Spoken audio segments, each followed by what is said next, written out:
Well, Ducati's just lost one MotoGP champion for a world to injury, and it's having all sorts of problems with its previous factory world champion. We might know who its next world champion is going to be with a little more clarity, as Fermin Aldeguer is a Grand Prix winner in his first year in MotoGP at the age of just 20. That's Fermin Aldeguer, Val, who Ducati plucked out of Moto2 before he'd even done his final Moto2 season and committed to with a contract that gives him a pretty secure factory future. Now, there were skeptics about Ducati's decision when Aldeguer had a slightly rougher 2024 Moto2 season, and on the Race MotoGP podcast, me and Simon mocked you relentlessly for being a massive Aldeguer advocate when he was having that wobble.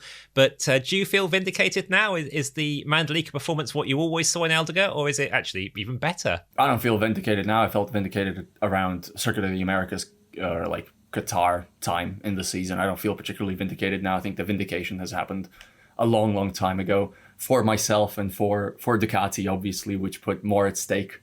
In this case, me, it's just a parcel of my terrible, anyway, reputation. For them, it's it's one of their bikes. I think the lesson here is generally it's okay to trust Ducati in matters like this, because the other time it signed a guy a year in advance. That guy wanted 2 MotoGP titles, maybe not doing so well right now, Pecco Bagnaia, but clearly super, super vindicated in that decision. It's vindicated in the Aldeguer decision too. I think it's clear to see what they saw and why they took the decision they did. There was reason to doubt Aldeguer because he did not take the most conventional path into MotoGP. The important part is because he was already quite a tall guy early in his development. He bypassed Moto3 like many riders do in MotoGP these days. If the size happens the way it happens, then you have to avoid the lighter bikes. Aldeguer won the European Moto2 title with Boscascuro, which is, there's 2 manufacturers right now in Moto2. It's Boscascuro. There's actually 3, but two main ones, Boscascuro and Calix. And the Boscascuro bikes were quite a rarity at that point when he made his switch to the intermediate class.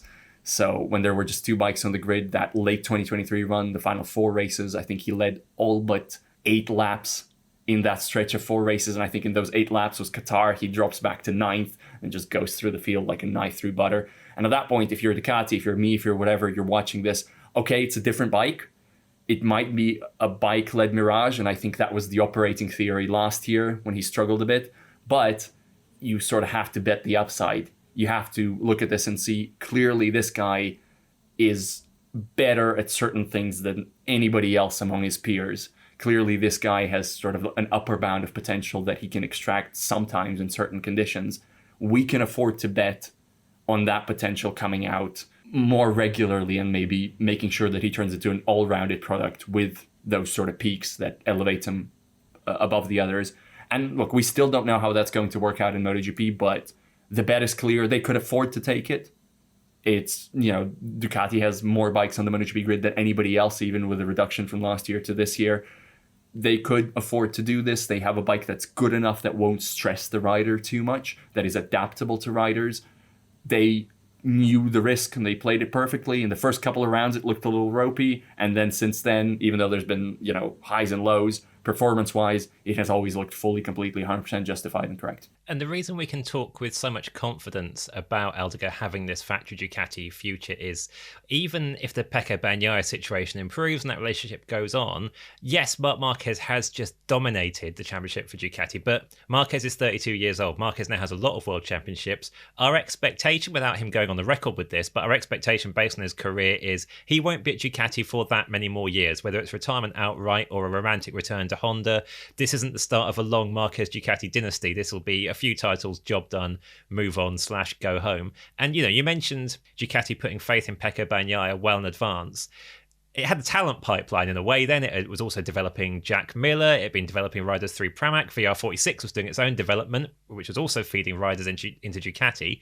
None of that is really the case now. Basically, Ducati's gone, Fermin Aldeguer, you're good. You're where we're going. So he's number one in the queue of 1 people for the best bike and factory on the grid, with a currently dominant rider who we don't expect to be on that bike for much longer. Is that a fair assessment? Sort of. I don't think I share your confidence that much in terms of, him being nailed on for a factory future, just because of how fluid the MotoGP rider market always is and how many things will change between now and the next contract cycle. For me, it's very important to note that the last time a Ducati factory contracted rider won a MotoGP race in his rookie season was Jorge Martin. Jorge Martin won a championship for Ducati. What he never got was a Ducati factory team ride. If Jorge Martin didn't get one, I think it's way premature to say Fermin Aldeguer is guaranteed one. He is in a very, very good, very exciting position, and clearly there is institutional Ducati excitement in his upper ceiling of potential.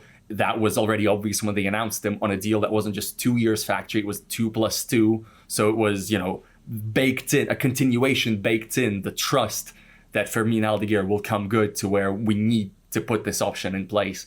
I think the Marquez thing, it's difficult to project in any particular way. Obviously, priority 1, 2, 3, 4, 5, 6, 7 is to keep him on your bike for as long as you can. But at a certain point, he will hold all the cards. If he feels the romance of a Honda return, you can't stop that. If he is just done, if he's won enough, can't really stop that. But equally, if he feels he's earned enough money, and because Ducati probably isn't going to outbid other potential suitors necessarily, or if he just wants to continue in what is clearly a comfortable, successful environment with Gigi Dall'Igna coming up with good bikes, then he can do that, and that's also fine. So Aldeguer is a successor, yes. I don't think we can put any sort of good timeline on that. What I would also say is Aldeguer is useful for Ducati in the sense of, let's say that the Pecco Bagnaia thing doesn't fix itself, that it doesn't work out, and then you have to find a new solution. Obviously, the most obvious thing is just to promote Aldeguer, but it also puts Ducati in a position where it can cast a wide net, and then when riders come in and make their pitch, when riders like Fabio Quartararo, Pedro Acosta, top-level riders who can win championships, I'm very convinced of that, but who maybe command a certain level of salary that Aldeguer won't try to command, Ducati can turn to them and their agents and say, hey, look, we'd love to have you, but if you're going to play hardball, if you want too much out of us resource-wise or other commitments-wise, we can just promote Fermin. We have Fermin. Yeah. So, and that might work out in his favor, but also just generally, I'm sure they're very excited about his potential. Just after the Mandalika win happened, Simon tracked down Frankie Carcetti, Marquez's crew chief last year, of course, now working with Fermin Aldeguer. Carcetti kept his cards fairly close to his chest, but here's what he revealed about his experience of working with the rookie so far. He is very good on throttle, hence the tyre life, very good at managing.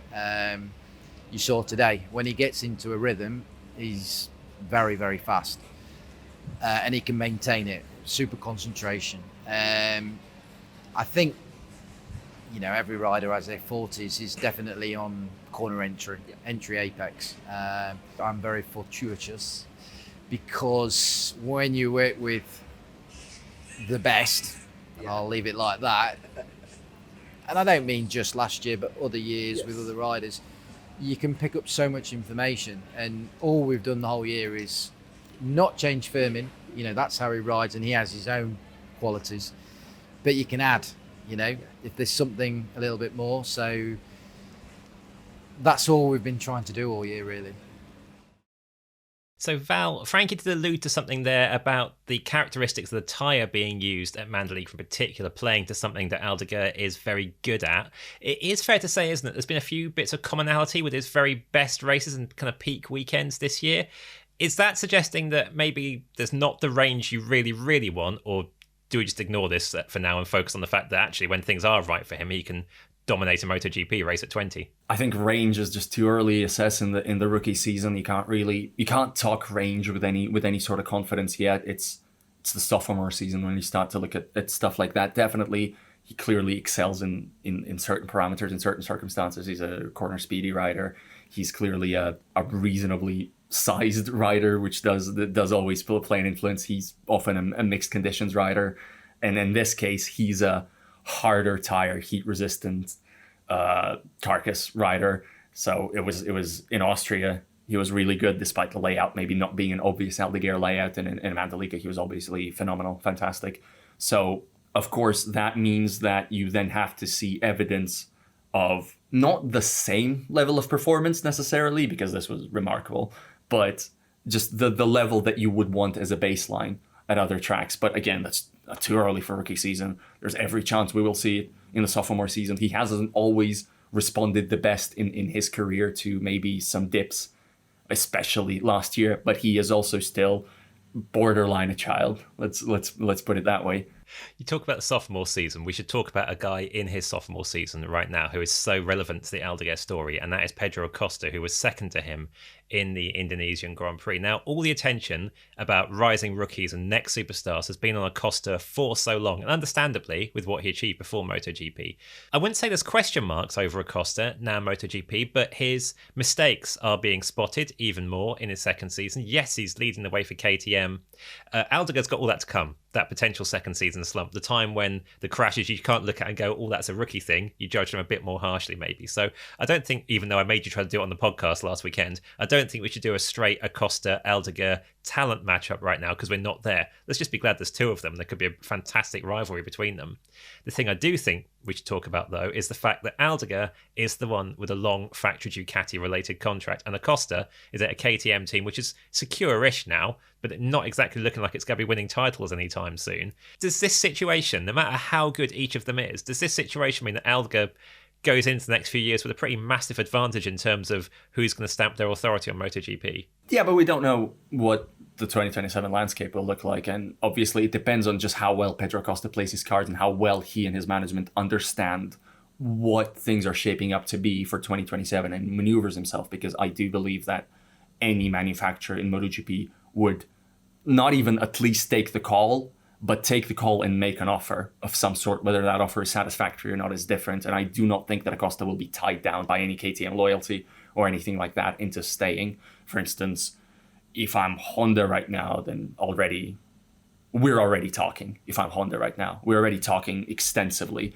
and I quite like Honda's prospects for 2027. I think it is too early to say. What I do want to say is, I don't know necessarily whether the MotoGP paddock would be having these same sort of doubts about Acosta. I think they are misplaced. I think there is nothing to particularly question or to doubt at this point in his career. This is a guy who I think is 38-0 against his teammates in qualifying in MotoGP career so far. Okay, Augusto Fernandez was really, really struggling badly last year, but Brad Binder is not this bad over one lap. It is just that apparently Pedro Acosta is this good on over one lap on a MotoGP bike, to the point where he's almost doing a Fabio Quartararo level job at Yamaha, like compared to the other KTM riders. Again, with the caveat of Maverick Vinales' effectively season-ending injury. There are weaknesses to his game, but he's also very, very young. Again, let's remember that, super young, which is important. And he is going to get better. He is going to be of interest to everybody. He has the tools to be the complete rider that people need. I have no concerns about that at all. And I think that's what doesn't make me feel bad about his title chances. It's they need to play this right, but I think everybody will want him because he's